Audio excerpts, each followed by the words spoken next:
Insiden yang menimpa pendaki asal Brasil Juliana Marins di Gunung Rinjani pada 21 Juni 2025 mengundang perhatian dunia.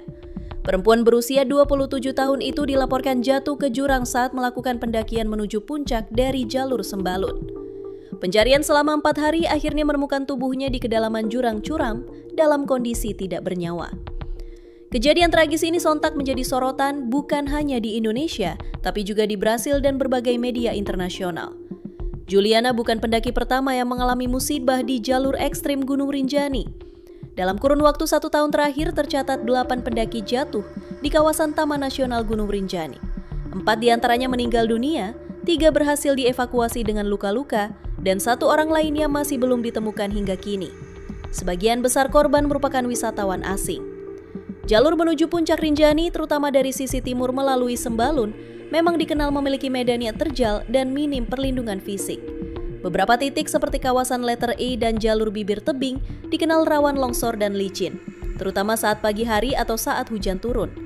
Namun hingga kini sarana keselamatan seperti pagar, tali bantu ataupun papan peringatan belum tersedia secara menyeluruh. Meningkatnya jumlah insiden ini akhirnya memaksa pihak pengelola, dalam hal ini Balai Taman Nasional Gunung Rinjani, untuk kembali membicarakan perbaikan infrastruktur keselamatan di jalur pendakian. Seruan juga datang dari komunitas pendaki hingga sorotan media asing yang menuntut adanya peningkatan standar keamanan di destinasi wisata berisiko tinggi seperti Rinjani. Setidaknya ada 5 rencana perbaikan yang saat ini mulai dibahas sebagai langkah awal peningkatan keselamatan pendaki. Yang pertama adalah pemasangan papan informasi berbahasa internasional di sejumlah titik jalur. Papan ini akan memuat informasi yang jelas mengenai arah jalur pendakian, estimasi jarak tempuh, waktu perjalanan, serta peringatan titik rawan agar bisa diakses dan dipahami oleh pendaki dari berbagai negara. Kedua, direncanakan pembuatan tangga bantu dan tali pegangan di jalur menanjak dan licin. Langkah ini penting agar pendaki memiliki penopang saat melewati jalur dengan kemiringan tajam yang selama ini hanya bisa dilalui dengan bertumpu pada tongkat atau bantuan rekan.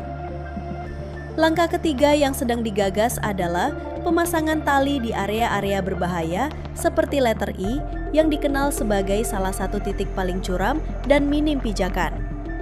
Banyak pendaki kesulitan melalui jalur ini tanpa perlindungan apapun, hanya mengandalkan keseimbangan di sisi jurang yang langsung menganga. Keempat, rencana lainnya adalah penempatan alat pertolongan darurat seperti tandu, oksigen, tali, dan perlengkapan medis dasar di pos keamanan Camp Sembalun. Selama ini, keterbatasan alat menjadi salah satu kendala utama tim evakuasi dalam menangani korban dengan cepat di medan sulit. Terakhir, pengelola juga mulai mempertimbangkan pemasangan penanda di tepi jurang dan tanah rawan longsor yang secara visual sering tampak aman namun sebenarnya tidak stabil. Banyak pendaki yang tanpa sadar berdiri terlalu dekat ke sisi rawan, terutama saat mengambil foto atau istirahat. Hal ini dialami pendaki Irlandia yang terjatuh ke jurang karena mengambil sarung tangannya. Dia bersandar di tanah yang dianggapnya kuat, ternyata rawan longsor. Untungnya keberuntungan masih berpihak kepadanya. Dia berhasil dievakuasi dengan selamat. My shoe was filled up with like little pebbles, so it was quite uncomfortable for me. I decided to take off my shoe, and in doing so I took off my glove to maneuver my shoe a bit better. The wind whipped my glove to the side of the volcano, and I kind of knelt down to go get it. Then the ground just completely crumbled beneath me because it's different kind of terrain, you know. And then I just straight into emergency mode. And it's a poor country, they don't have that many resources, you know, and it's not like you're paying a big fee to get up there, you know what I'm saying? It's hard for me to say, look, they should spend more of their money to provide more security and more safety, but at the same time, there's probably too many people who are having these incidents up there, so maybe something has to happen.